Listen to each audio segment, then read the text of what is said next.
एक बहुत पुरानी और मशहूर कहावत a friend in need is a friend in deed का एक बहुत बड़ा और जीता जागता उदाहरण है रशिया। भारत और रूस की दोस्ती के चर्चे आपको आए दिन कहीं ना कहीं देखने को मिल ही जाते होंगे। यहाँ तक कि भारत के सिनेमा घरों में भी रूस और भारत के दोस्ती के चर्चे हैं। तभी एक गाने में सर पर लाल टोपी रूसी का भी जिक्र किया गया है। आज हम भारत और रशिया की दोस्ती की चर्चा इसलिए कर रहे हैं क्योंकि जब भारत को वेस्ट से टैरिफ की मार पड़ी तब एक बार फिर रूस अपने दोस्त का साथ देने के लिए आ खड़ा हुआ, जैसे वह पहले भी आया है और हर बार आया है। यूएस प्रेसिडेंट डोनाल्ड ट्रंप की सरकार ने भारत से इंपोर्ट पर 50% टैक्स लगाया है। अभी यूएस प्रेसिडेंट डोनाल्ड ट्रंप का हाल का बयान भारत यूएसए के टैक्स के बदले नो टैक्स पर राजी हो गया था, लेकिन अब बहुत देर हो चुकी है। ट्रंप ने यह सोशल मीडिया पर पोस्ट किया। अमेरिका ने भारत पर 25% रेसिप्रोकल टैक्स और 25% टैक्स रशिया से तेल और वेपन खरीदने पर नई दिल्ली के लिए एज अ पनिशमेंट यह टैक्स लगाया है। अमेरिका का कहना है कि भारत रशिया के साथ व्यापार करके उसकी मदद कर रहा है और रशिया और यूक्रेन युद्ध को बढ़ावा दे रहा है। भारत पर लगे टैरिफ की मार भारतीयों को झेलनी पड़ेगी। तो अब बात करते हैं कि 50% टैक्स भारत के किन सेक्टरों पर सीधा प्रभाव डालेगा और किस सेक्टर को कितनी मार झेलनी पड़ेगी। साथ ही इंडस्ट्री एक्सपर्ट का यूएस टैरिफ्स पर क्या कहना है, यह भी आज चर्चा का विषय रहेगा।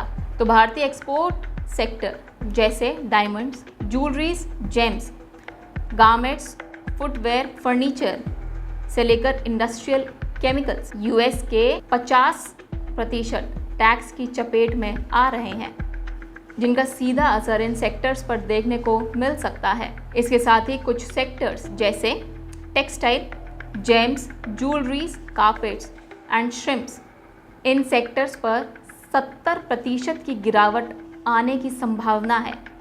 यह गिरावट बाजार में मौजूदा बड़े कारोबारियों की जगह छोटे व्यापारियों पर सीधा असर डाल सकती है, अपनी जकड़ में ले सकती है, जिससे नौकरियों में कमी और छोटे व्यापारियों को बड़ी दिक्कत का सामना करना पड़ सकता है।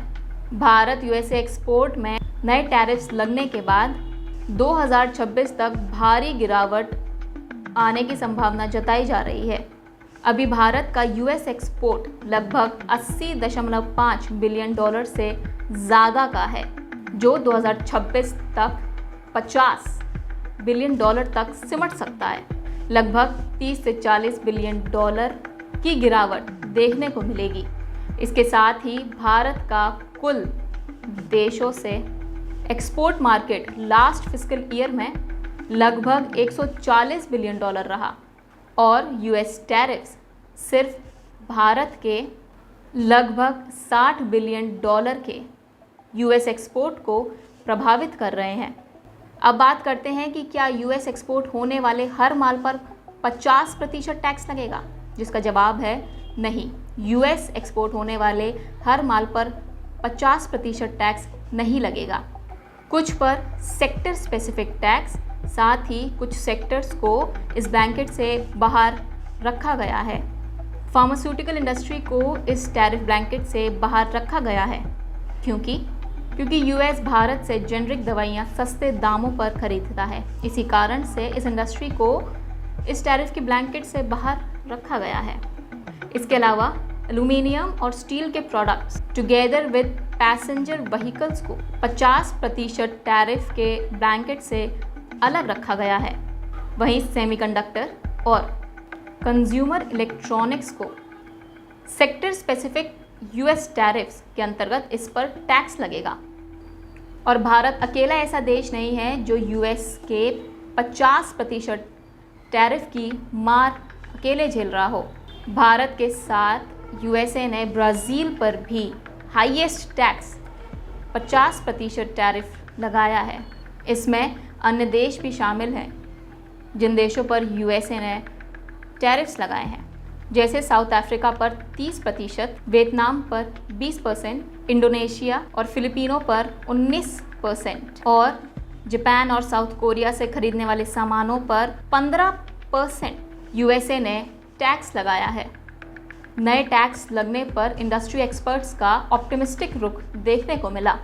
कोटक महिंद्रा एएमसी के एमडी नीलेश शाह ने सीएनबीसी आवाज़ पर कहा कि ट्रंप के टैरिफ्स का दुष्प्रभाव भारतीय इकोनॉमी पर बना रहेगा, जिसके लिए भारत को नए रास्ते निकालने होंगे, जैसे दूसरे देशों की एक्सपोर्ट मार्केट ढूंढनी पड़ेगी, इंपोर्ट सब्स्टिट्यूशन करना पड़ेगा और यूएसए से इंगेजमेंट बढ़ा के कैसे इन टैरिफ्स को कम किया जा सकता है उसके ऊपर भी लगातार प्रयास जारी रखने पड़ेंगे।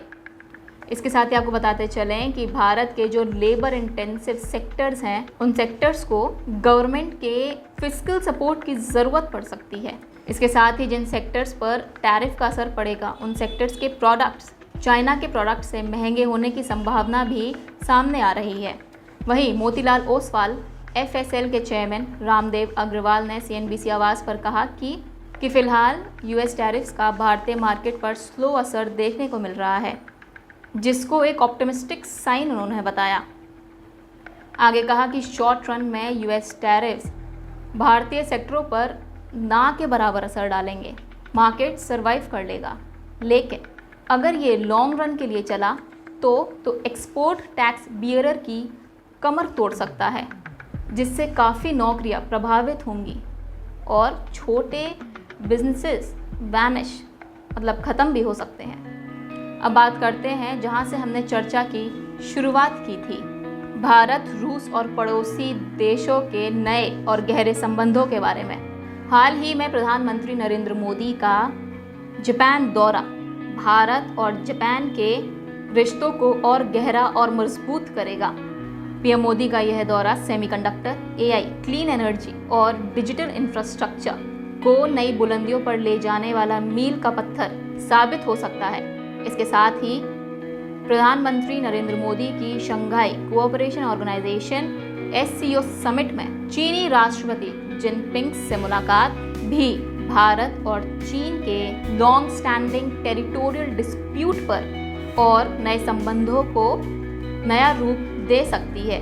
2020 के लद्दाख के गलवान में हुए हमलों से दोनों देशों के बीच एक ऐसी दीवार खड़ी कर दी जो इन 5 सालों में शायद ही कमज़ोर पड़ी हो।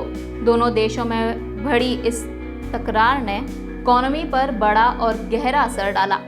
डायरेक्ट फ्लाइट की वापसी टाल दी गई, वीज़ा और चीनी निवेश रोक दिए गए, जिससे बुनियादी ढांचा परियोजनाओं में देरी हुई।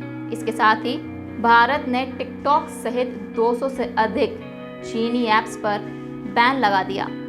इतने सालों बाद हुई ये मुलाकात कैसी साबित होगी, ये तो आने वाला वक्त ही बताएगा, लेकिन तब तक चीन साथ है, यह अंदाज़ा लगाया जा सकता है। भारत पर हुए पहलगाम हमले की निंदा चीन सहित सभी सदस्य देशों ने भारत के साथ की। इसके साथ ही पाकिस्तान को यह भी बता दिया कि आतंकवाद के खिलाफ लड़ाई में कोई भी देश दोहरा मानदंड स्वीकार नहीं करेगा। SCO समिट से सामने आई तस्वीरें जिसमें भारतीय पीएम मोदी, रूसी प्रेसिडेंट पुतिन और चीनी राष्ट्रपति जिनपिंग एक साथ बात करते हुए नजर आ रहे हैं। यह तस्वीरें नए पुराने संबंधों के बारे में काफ़ी कुछ बयां करती हैं। पुरानी दोस्ती के चलते भारत लगातार रूस से तेल, वेपन्स आदि खरीद रहा है, जो कि अमेरिका के 25% टैक्स लगाने का कारण बना। लेकिन SCO समिट में रूस और भारत की पुरानी दोस्ती की झलक दिखी जब पुतिन और मोदी ने एक ही कार में बैठकर लगभग 45 मिनट तक बातचीत की और एक साथ SCO समिट में पहुंचे। भारत और रूस की यह दोस्ती US टैरिफ्स को कुछ समय के लिए नल एंड वॉइड साबित करने और भारत को नए शिखर पर ले जाने के लिए रामबाण साबित हो सकती है। अब भारतीय बाजारों पर US टैरिफ्स का क्या नया असर पड़ेगा, यह तो आने वाला वक्त ही बताएगा। तब तक यह समय सरवाइव करने के लिए भारत क्या नई स्ट्रैटेजी बनाता है, यह देखने वाली बात होगी। इस कार्यक्रम में हमारे साथ बने रहने के लिए बहुत बहुत शुक्रिया। मैं भूमि दिवाकर और आप देख रहे हैं हेडलाइन न्यूज़ 13 सही दिशा में।